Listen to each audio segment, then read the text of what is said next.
Bonjour, salut chez vous, à tout le monde qui me suit en ces moments.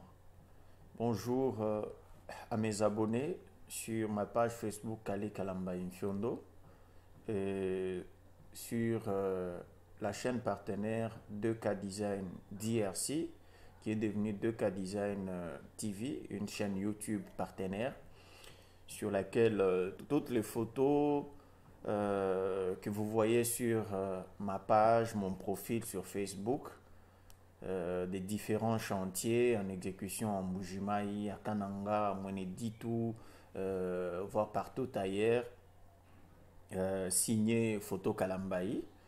Euh, sur cette chaîne, nous diffusons aussi les vidéos de ces différents chantiers.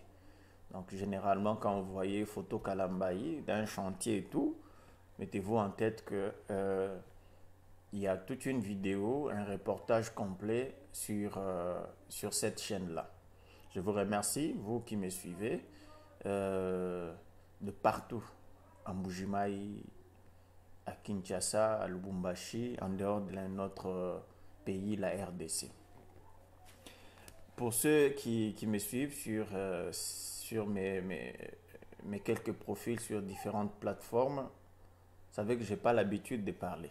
Et 2023, ça vient avec ses réalités. Mais surtout, aujourd'hui, j'ai décidé de parler, après peut-être ma vidéo sur la nationale numéro 1, au niveau de Chibombo, où je parlais du ravin qui attaque la nationale, cette route qui va de Mbujimayi à Kananga. Ça sera la deuxième vidéo que je fais sur ma page. Je parle aujourd'hui parce qu'il y a un sujet qui fait couler encre et salive. Ce sujet parle du détournement de fonds dans l'exécution de certains projets présidentiels dans la ville de Mbujimayi. Et pour être précis, détournement dans l'exécution des travaux de construction de l'université officielle de Mbujimayi. En Mbujimayi, comme vous le savez, nous avons le projet Tchilejelou, qui est un projet de réhabilitation et modernisation de la voirie urbaine de Mbujimayi sur 25 km. Ce projet, à l'heure actuelle, évolue bien. Pour moi, qui suis à Mbujimayi, de temps en temps, je fais le tour et tout. Ces projets évoluent bien. Je sais qu'il y a beaucoup de bruit, il y a beaucoup d'informations qui circulent sur la lenteur des travaux ou l'arrêt. Ce qui est vrai, Tchilejelou, comme tant d'autres projets, prenons par exemple le 35 km, qui est un deuxième projet qui s'est ajouté à Tchilejelou, 35 km exécuté par Safrimex sur la ville de Mbujimayi. Il y a le travaux de l'aéroport de Bipemba, exécuté par CGIC. Donc, ce sont des travaux qui consistent à moderniser cet aéroport. Selon les informations, à la fin de ces travaux, l'aéroport qui est en Mbujimayi, ce sera d'être appelé aéroport de Bipemba. Ça sera l'aéroport international de Mbujimayi. Il y a d'autres projets, il y a d'autres projets, par exemple le projet de la centrale photovoltaïque de Chipuka, qui permettra à donner à la ville de Mbujimayi et aux environs 10 mégawatts. Chipuka, pour ceux qui connaissent le Kasaï oriental, c'est à peu près 20 ou 25 km de la ville de Mbujimayi, quand on est sur la nationale numéro 1 vers Mweneditu. Alors pour revenir à ce que je disais, Tchilejelou, tout comme les autres projets d'infrastructures routières, hospitalières, scolaires, là permettez que je vous rappelle que En Bujimaï, on a un projet qui, pour d'autres sites, touche déjà presque à la fin. Le projet présidentiel de lutte contre la pauvreté et les inégalités sociales. Dans ces projets, euh, nous avions la réhabilitation et modernisation des deux écoles, complexe scolaire du 4 janvier, euh, et l'école Kalenda Mudishi. Nous avons deux hôpitaux, hôpital général de Kansele et hôpital général de référence de la Mouya. C'est ces fameux projets que vous connaissez bien, qui a aussi fait beaucoup de bruit, le fameux projet des 14 millions. Personnellement, je dis, depuis le fiasco de 100 jours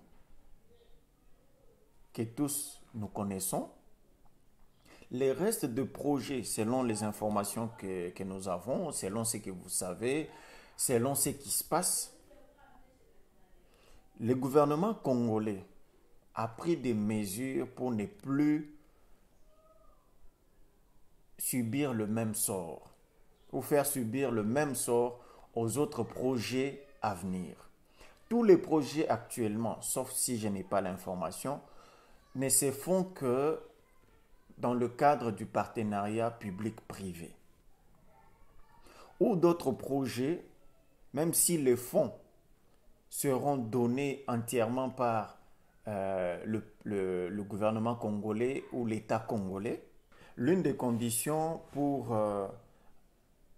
être recruté, c'est avoir assez de moyens de faire ces travaux avec votre propre argent et se faire rembourser après une certaine étape.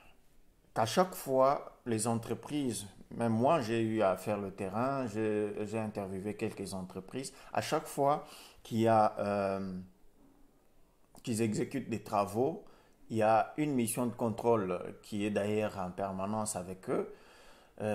Ils introduisent des factures, la mission de contrôle vérifie, il y a d'autres structures qui viennent vérifier, puis envoie aussi à Kinshasa, l'IGF vérifie avant qu'on paye ces factures. Ça veut dire que depuis le fiasco de 100 jours, c'est difficile qu'on vole, chers amis. Je ne défends personne, je ne suis payé par personne pour parler, mais nous faisons tous les constats. Je défends ce que je sais, je vois ce qui se passe sur terrain. Si on doit parler du détournement, c'est vraiment chimérique si je peux dire. Parce qu'imaginez-vous, vous exécutez des travaux, si détournement y est, hein, vous exécutez les travaux, vous faites une facture pour une partie du travail fait, on vient contrôler avant de vous payer votre facture, sûrement avec votre marge bien sûr, parce que vous devez aussi bénéficier quelque chose. Et s'il y a détournement, qui détourne qui? Bref, c'est un peu ça. Nous mettons de côté l'histoire des 14 millions que vous connaissez. La grande difficulté, chers amis, qu'ont les entreprises qui font les travaux d'infrastructure, de construction, des routes et de tout ça dans l'espace Grand Kasaï, les mêmes entreprises se défendent de temps en temps pour taire un peu le bruit lorsqu'on dit que les travaux sont à l'arrêt et tout. Toutes ces entreprises donnent la même ou les mêmes raisons. Difficulté d'acheminement de matériel. Ça, nul ne l'ignore, sauf par mauvaise foi ou par agenda caché politique et tout, pour nuire à Tshisekedi ou pour nuire à tel ou tel.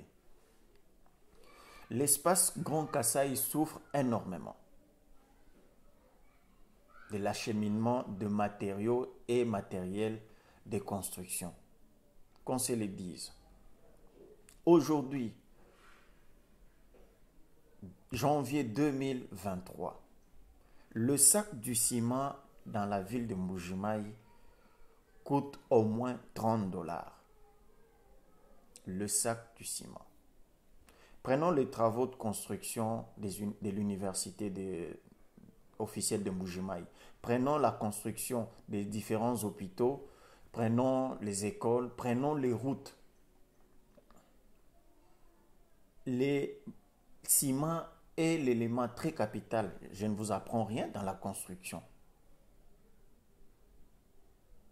Ces entreprises doivent consommer suffisamment du ciment. Pour les routes caniveaux, on doit construire d'abord les caniveaux pour canaliser l'eau parce que c'est l'eau qui est le grand ennemi des routes.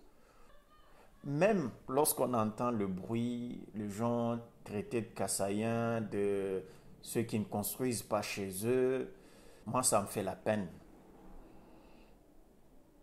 Beaucoup de gens ont conclu qu'une maison construite à Mbuji-Mayi, à Mweneditu, à Kabinda, à Kananga, à Lubao, à Luputa, bref, en Gandanjika, dans l'espace Grand Kasaï, c'est peut-être 2 ou 3 maisons. À Kinshasa, à Lubumbashi, à Goma. Parce que pour ne parler que du ciment, un sac de ciment à Kinshasa ne coûte pas plus de 10 dollars. Un sac de ciment à Mbuji-Mayi, c'est 3 à Lubumbashi, 3 à Kinshasa, voire dans d'autres villes comme du côté de l'Est. Dans d'autres coins, on va même vous dire que c'est moins que ça. C'est presque 5 dollars. Allez-y comprendre, même lorsqu'on fait les budgets de certaines réalisations ou de certains travaux à Mbuji-Mayi, dans l'espace Grand Kasaï, vous en doutez, vous dites qu'on a volé des millions. Chers amis, ayons la bonne foi de reconnaître certaines choses. Pour encore revenir à ce que j'ai dit, je ne défends personne. S'il y a des détournement, je suis de ceux qui voudront que les voleurs ou les détourneurs soient arrêtés. Je ne serai pas content que les travaux lancés dans ma province s'arrêtent au bout de quelques mois, que les travaux ne soient pas achevés. Ça fait mal, étant donné que l'espace Grand Kasaï fait partie des provinces qui ont beaucoup souffert, qui n'ont pas vu beaucoup de projets gouvernementaux s'exécuter durant les régimes passés. Je ne condamne personne. Il y a des provinces qui ont été construites par le gouvernement central. Beaucoup de projets ont été orientés vers là. Quand on dit Bakasai Mwende Muyenge Mwendo, les Kassaïens Bokende ko tonge pa na bino, bo tongaka na Kinshasa. Na Kinshasa, la raison peut être aussi simple que ça coûte moins cher. La construction d'une maison, la construction de ceci, de cela. Pour revenir aux projets gouvernementaux exécutés dans d'autres provinces pendant les régimes passés, les routes, ce n'est pas un individu qui construit. Quand vous voyez par exemple un commerçant construire un bel hôtel à Lubumbashi, à Goma, à Kinshasa, c'est un homme d'affaires, c'est un opérateur économique, il va calculer, il dit, mais chez moi, il faudra peut-être que je dépense 500 000 dollars pour construire un bâtiment. Mais ici, avec 200 000, je peux construire une bonne maison et tout, voire même avec 100 000. Là, je peux parler, par exemple, d'une maison d'habitation. Si c'est un homme d'affaires, il s'est dit, mais chez nous, pour construire un grand hôtel, un grand bâtiment qui abritera un supermarché, je dois dépenser presque 1 million de dollars. Mais quand il fait les calculs, il trouve que à Lubumbashi, je peux le faire à moins que ça, peut-être à un tiers de ce que je pouvais dépenser chez moi. Le choix est clair, il est dans les affaires. Il ne le fera pas au Kasaï par l'amour de sa province. Il ne le fera pas facilement, bien sûr. Parce qu'effectivement, il y a ceux qui se disent, comme on dit en Chuluba, Ujitokeila, se dit, je le fais quand même chez moi, c'est pour la fierté de ma province et tout. Chers amis, chers frères et sœurs qui sont ailleurs, j'aimerais vous dire que ne condamnons pas vite. Le hic dans tout ça, c'est que tout ce qui se passe de mal, chaque fois qu'il y a de bruit, de ceci qui ne marche pas, de cela qui ne marche pas, tout retombe sur Félix Tshisekedi, qui est du Kasaï, qui est actuellement président de la République. Ça me fait un peu marrer à chaque fois qu'on montre par exemple une route en état de délabrement au Kasaï. Oh, Tshisekedi ne fait rien chez lui. Un éboulement, le déraillement, regardez chez lui, il n'y a rien, il ne fait rien. Parlons du soi-disant détournement concernant la construction de l'université officielle de Mbuji-Mayi. J'ai eu à voir beaucoup de publications, beaucoup de vidéos qui circulent par rapport à l'exécution de travaux dans cette université. Pour ceux qui ne le savent pas, les travaux de l'UOM ont été lancés le 2 avril 2022. Parlant de la date du lancement de ces travaux, j'aimerais vous dire que j'ai compris que le problème est ailleurs. Lorsqu'il y a beaucoup de bruit autour de quelque chose, ne cherchez peut-être pas là. Le problème est ailleurs. C'est comme ça que je dis à chaque fois, ceux qui me suivent le savent, j'aime bien rappeler aux frères et sœurs congolais qu'il faut avoir l'habitude de faire des recherches. Les Congolais n'est plus dupes. Mais pour ceux qui peuvent se faire tromper facilement, ayez l'habitude de faire des recherches. J'ai lu par exemple un post d'un opposant, M. Prince Epenge, qui est de la Mouka, un post de janvier, janvier 2023. Il dit, regardez le projet de construction de l'UOM à Mbuji-Mayi, une année après. Le mensonge dans ces posts, c'est que, déjà, je viens de vous dire que les travaux ont été lancés le 2 avril 2022. Le premier mensonge déjà, sauf si on sait ce qu'on fait, et on veut à tout prix diaboliser Tshisekedi. Parce que tout ne tombe que sur lui. D'avril 2022 à début janvier 2023, ça ne fait que 8 mois que les travaux sont lancés. Pourquoi parler d'un an? Les esprits faibles vont directement gober, mais sûrement si vous allez dans les commentaires de ces posts, vous lirez assez de commentaires qui condamnent Tshisekedi, qui critiquent Tshisekedi, qui l'insulte, qui insulte les Balouba, qui insulte les détourneurs et tout. Allez-y comprendre que le problème est ailleurs. Ce sont des bonnes guerres de politiciens. Mais moi, je ne veux pas tremper dans le tout le monde. Pour ceux qui me suivent, je vous donne la simple vérité et par rapport à mes analyses et les informations que j'ai, qui sont vérifiables d'ailleurs. Le 3, un article de la radio Okapi sur leur site du 3 avril 2022, parlant du lancement des travaux à l'UOM, Université officielle de Mbuji-Mayi, a dit noir sur blanc que le montant de ces travaux n'était pas connu. Jusqu'en décembre 2022, nous ne savions pas combien coûteront les travaux de construction de l'Université officielle de Mbuji-Mayi. Voilà le nœud du problème.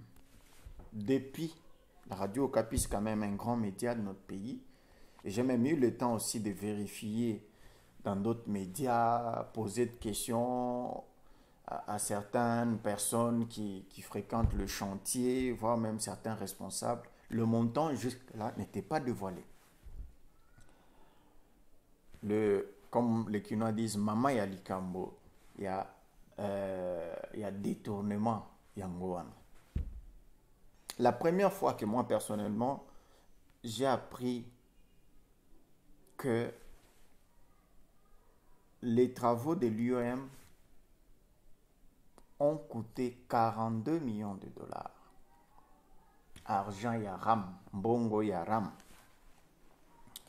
C'est le 8 décembre 2022. Un reportage diffusé sur une chaîne YouTube. Isabelle Kibasa Tshisekedi. Personnellement, je ne connais pas son titre. Je ne sais pas si elle est dans le gouvernement, si elle travaille dans tel ou tel ministère, ou c'est sous quelle casquette elle était venue visiter le chantier de l'UEM. Dans une interview accordée à la presse, elle s'indigne du niveau de travaux. Déjà, elle fait la comparaison entre le même genre de chantier ailleurs et ce qu'elle a trouvé en Mbuji-Mayi. Cette interview a créé beaucoup de confusion dans les têtes des gens. Même moi, aujourd'hui, j'aimerais poser la question. Dans cette interview, que je vous laisse un peu suivre. Si on me dit que ce chantier a commencé le 19 avril, je ne vois rien du tout. Il n'y a rien de consistant. Ça, c'est une première chose. Et je signale aussi qu'il y a un autre chantier qui a commencé en même temps à Kinshasa, l'IBTP. On voit déjà les bâtiments. On voit déjà quelque chose. Ici, à part des pylônes, on nous dit, bon voilà, vous allez deviner en tout cas qu'il y aura 16 auditoires à cet endroit-là. Il n'y a rien. Je ne vois rien du tout. Et donc, je me pose un peu des questions sur la façon dont on fait les cahiers de charges. Parce que, bon, le monsieur explique que, bon, il y a des problèmes de stockage de ciment, etc., etc. Mais là, je ne vois rien du tout. Ça devait, et puis il y a le temps, il y a je ne sais pas quoi. Normalement, ça devait, l'étude environnementale devait déjà ressortir cette situation-là pour qu'on sache dans combien de temps. Parce que c'était prévu que maintenant, on soit au même niveau, qu'on voie un peu les bâtiments sortir de terre. On n'a rien. On n'a strictement rien. Sur place, le constructeur a promis de livrer les 16 auditoires et le homme des étudiants dans 12 mois. Isabelle Kibasa Tshisekedi plaide pour un suivi permanent et une pression régulière pour tenir le délai. Le recteur fait vraiment la pression. C'est pour ça que d'ailleurs vous l'avez enregistré. Il a promis. Et maintenant, on va essayer de voir vraiment que ça soit fait.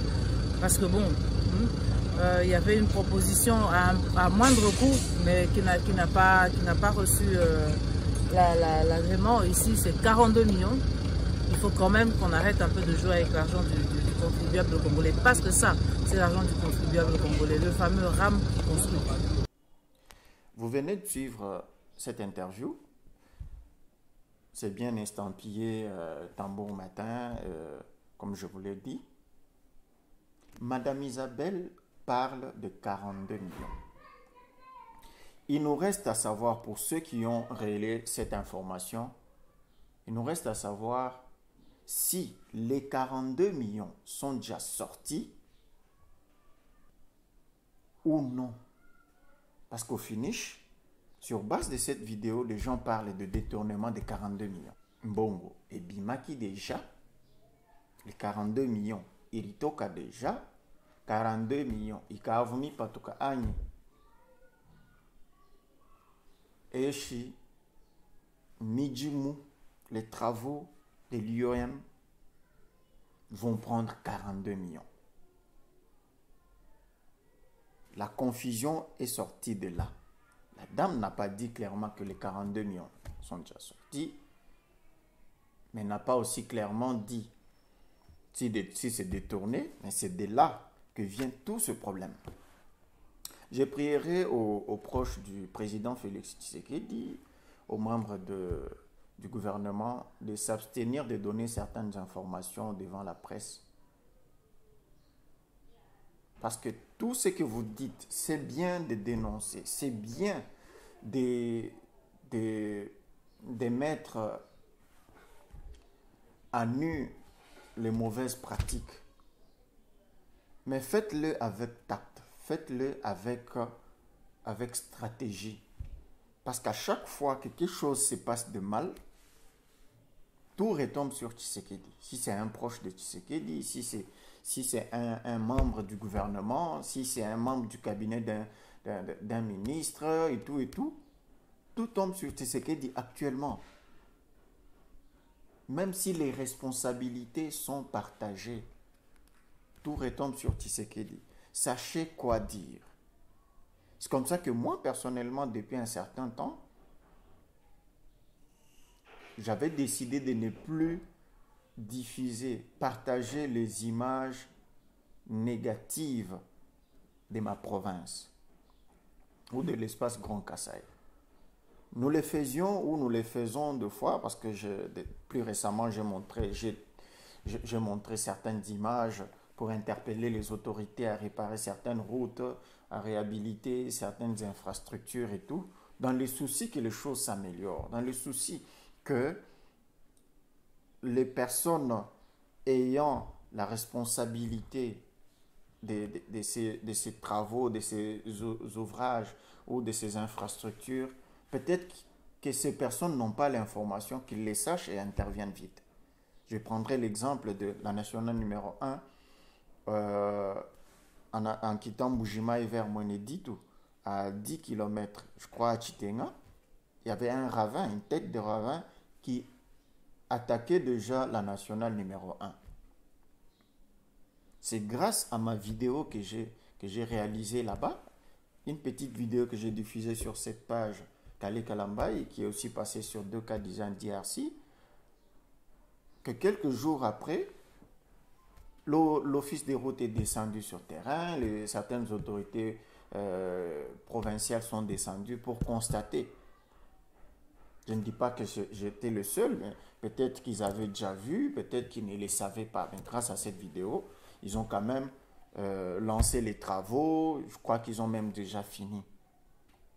Mais tout ça, à chaque fois que vous montrez ces genres d'images, en commentaire, c'est regardez chez Tshisekedi, regardez ce qui se passe chez lui. Alors ça l'a kaboué, alors ça n'est pas na bango et tout ça. Mais bref, quand il y a aussi des travaux qui se font, là, il y a ceux qui crient au tribalisme. Oh, les Kasaï, le Congo, ce n'est pas seulement les Kasaï. Bref, pour revenir à ce que je disais, parler avec tact, parler avec stratégie, chers frères et sœurs qui travaillaient avec notre président bien-aimé, Félix-Antoine Tshisekedi Tshilombo, Fachi Béton, que je défends en tant que son communicateur autoproclamé. Je le dis toujours que je me suis nommé seul. Ma seule façon d'accompagner le président que j'ai voté en 2018, sans contrainte, sans être poussé par quelqu'un d'autre ou convaincu par quelqu'un d'autre, ma seule façon de l'accompagner, c'est faire la visibilité de ses différentes réalisations ou tout ce qui s'est fait pendant son mandat. Du fait qu'il a beaucoup d'adversaires politiques qui ne croient pas qu'il est en train de faire. Pour revenir, c'était Madame Isabelle qui nous a donné l'information sur le budget ou le coût des travaux de l'IOM. Ça fait du bruit, tous vous le savez, même actuellement c'est en train de faire du bruit partout. Les princes Epenge, les gens de la Mouka, les gens de Moïse Katumbi ont de la matière à traiter maintenant. Ils ont de la matière maintenant, ça tire dans tous les sens, le Péro, l'Ouara. Donc l'argent est détourné et tout ça. Au même mois de décembre, après le passage de Madame Isabelle, le conseiller principal au collège d'infrastructure, le conseiller principal David Mokeba, le conseiller du président de la République, était aussi des passages. Il est arrivé le 9 décembre, le 9 décembre à Mbujimayi pour faire la ronde comme d'habitude, voir le chantier et tout, voir comment ça évolue. Je crois le 10, il a fait le tour. Il était même à l'IOM, en dehors des autres chantiers, il était à l'IOM. Lui du domaine a dit que les travaux évoluaient bien, par rapport à ce qui est déjà fait, c'est bon. Par rapport plutôt au délai, ce qui est déjà fait, c'est bon, mais il y avait des choses à retoucher, quoi. Suivez d'abord la vidéo. Non, mais on ne doit pas avoir des réactions épidermiques, hein. Il faut entrer en contact avec la planification pour pouvoir se rendre compte si oui ou non ils sont en retard. Mais au regard de ce qui a été prévu, ils viennent déterminer les fondations. Et aussi, il faut noter la géolocalisation de la province. La province qui a un problème de connectivité et c'est difficile pour acheminer les matériaux ici au Kasaï. Ça aussi, ça nous impose un petit retard et ça impacte le calendrier de planification. Donc, qu'il s'apaise, mais à ce stade, rien n'est encore perdu. Et moi, je pense au regard des données disponibles chez nous, ils ne sont pas en retard. Ils viennent déterminer les fondations. Bien sûr, il y a quelques imperfections que nous avons notées, liées par exemple au dimensionnement des différents bâtiments. Mais ça, nous allons nous aussi, à notre tour, chercher des explications techniques par rapport à ça pour pouvoir apaiser nos ardeurs qui sont un peu surchauffées. Ok, vous venez de suivre que le conseiller n'a pas condamné, n'a pas dit que les travaux sont en retard. Sûrement peut-être parce qu'il connaît les réalités du Kasaï, parce qu'il il pilote ses travaux, parce qu'il est aussi du domaine. Ici, le conseiller n'a pas parlé du budget. Peut-être que le média n'avait pas posé la question, n'avait pas parlé du budget. On peut comprendre. Mais le bruit sur le détournement avait déjà commencé. Le président de la République est arrivé dans la ville de Mbuji-Mayi vers la fin du mois de décembre 2022, comme vous le savez, pour fêter la bonne année ici.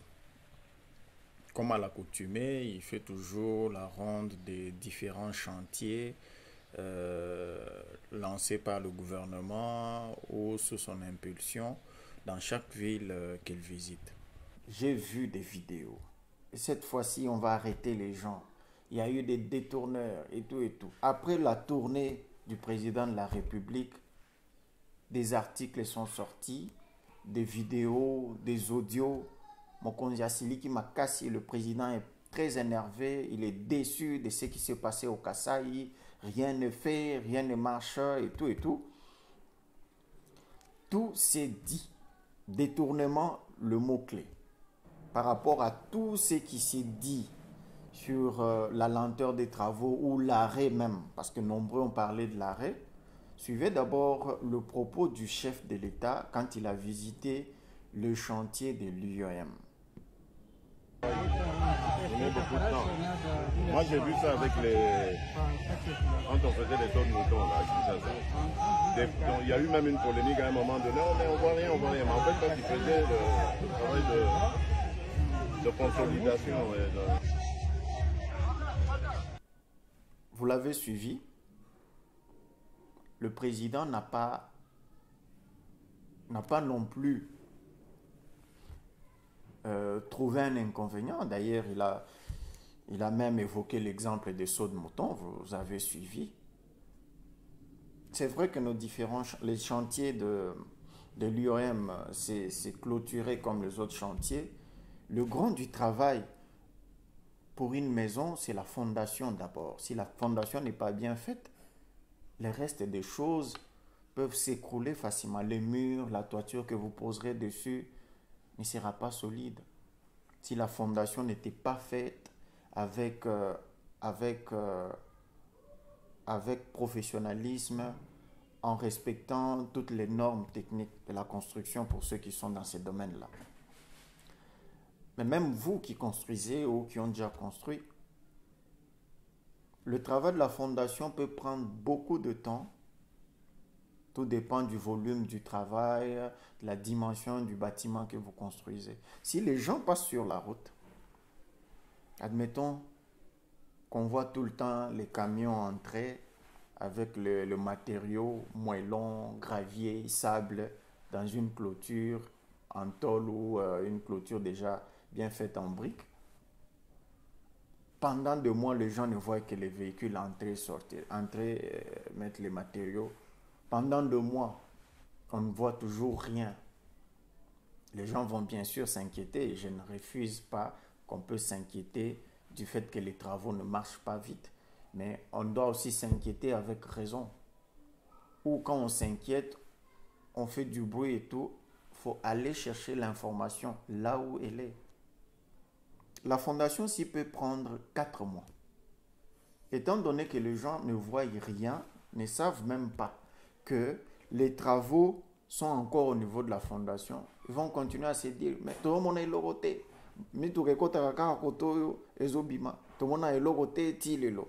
Or, le grand du travail est fait.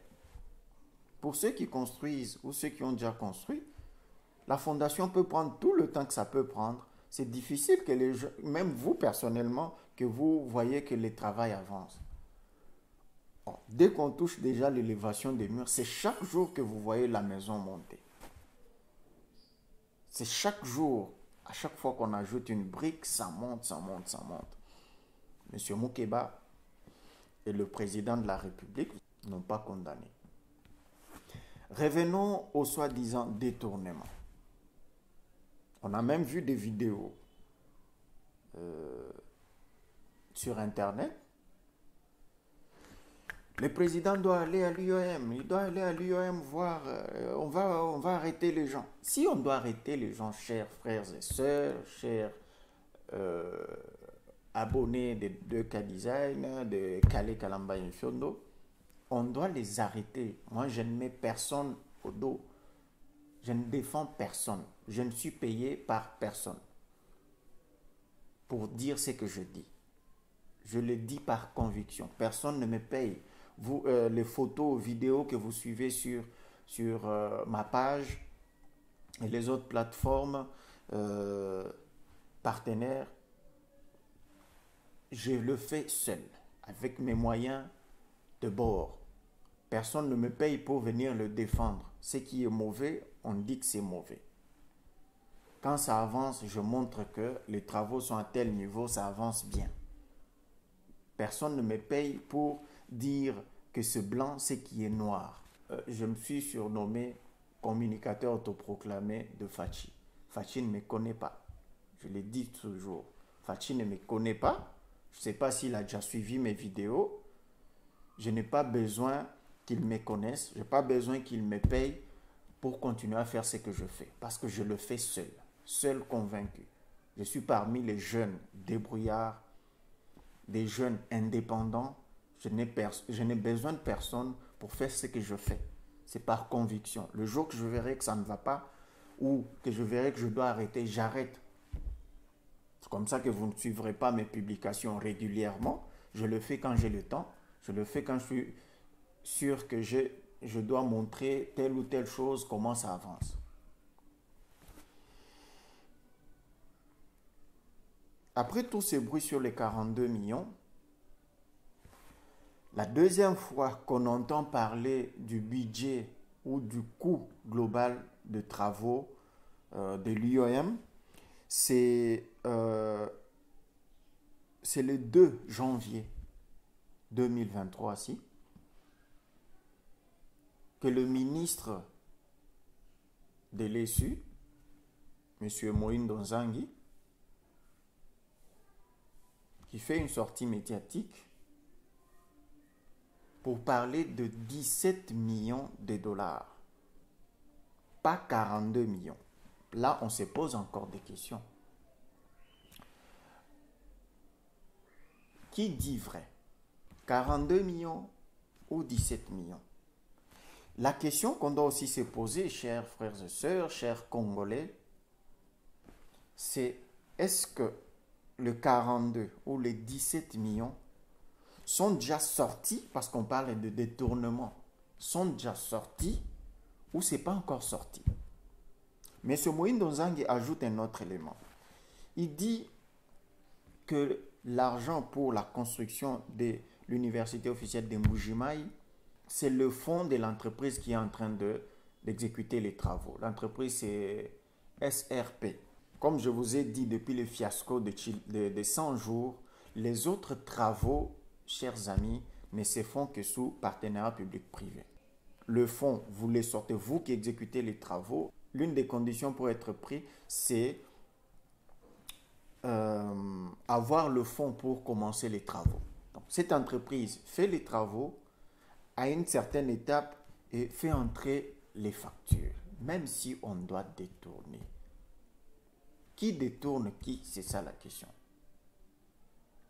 Monsieur Moïno Zangui ajoute un élément, il dit l'argent jusque-là qui est déjà sorti, c'est à peu près 18% des 17 millions de dollars. Et les travaux qui sont faits jusqu'à aujourd'hui, c'est effectivement à hauteur de ces 18% du montant global. Mais pourquoi on doit tirer sur Félix Tshisekedi dans tous les sens? Pourquoi?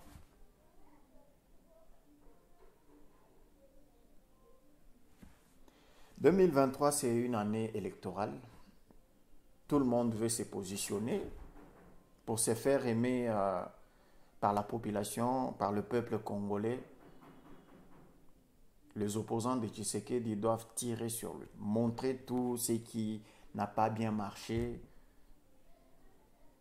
Mais ce qui est bon, montrer ce qui a effectivement boité, ce qui n'a pas bien marché, que de créer de mensonges, que de mentir aux esprits faibles. Les Congolais ne sont plus dupes. Nous ne sommes plus dupes. Vous lancez une information, pour ceux qui n'aiment pas tel ou tel politicien, ils vont relayer l'information, les commentaires vont pulluler de partout, ça on le sait. Mais au finish, disons la vérité. Tshisekedi est venu à la tête de ce pays pour travailler pour le peuple congolais. Il se bat jour et nuit pour restaurer la paix à l'est de notre pays. Mais pendant ces temps, il fait aussi tout pour reconstruire ces pays. Je m'excuse. Pour reconstruire ces pays. Sur presque toute l'étendue du territoire national de notre pays, il y a des chantiers. Il y a la réhabilitation et modernisation de ceci, de cela. On parlera de l'hôpital général Mamayemo. Il y a des routes à Kinshasa qui sont en train d'être réhabilitées. Dans d'autres provinces à l'est de la République, dans des provinces comme le Haut-Katanga, dans le Kasaï et partout ailleurs. Vous qui travaillez dans le gouvernement, vous qui travaillez aux côtés du président de la République, aidez-les à travailler. Aidez-les à accomplir sa mission. Aidez-le vraiment. Et dans la communication, et dans l'accompagnement de ces différents projets, aidez-les. Au peuple congolais, à mes frères et sœurs kassaïens, qu'on ne vous trompe pas facilement comme ça. Qu'on ne vous prenne pas pour des petits-enfants. À chaque fois que ça ne marche pas, ne crions pas déjà. Parce qu'en fin de compte, tout ne tombera que sur Tshisekedi. Ça servira qu'aux adversaires politiques de notre président, qui est combattu et dans notre pays et à l'extérieur du pays. Surtout que là, vraiment, qui s'est décidé de pacifier l'Est de la RDC. De pointer du doigt les ennemis du Congo. En les citant nommément, sans détour. Ne vous leurrez pas. Félix Tshisekedi est le seul Congolais actuellement à la tête du pays qui va sauver effectivement ces pays, qui va le rendre indépendant totalement sur le plan économique, politique et tout. Ne les combattons pas. 2023, c'est l'année électorale. Donnons-lui la chance. Le pays, notre RDC bien-aimé, était dans un gouffre. un trou trop profond. Ne tirons pas à tout moment sur Tshisekedi, qui n'a que 4 ans à la tête du pays, parce que les promesses qu'il a faites au peuple congolais pendant sa campagne, et coquille vraiment té, Bidju Moulaya Kimbi Kumbana, non. Il est en train de faire. Il est en train de faire chaque jour.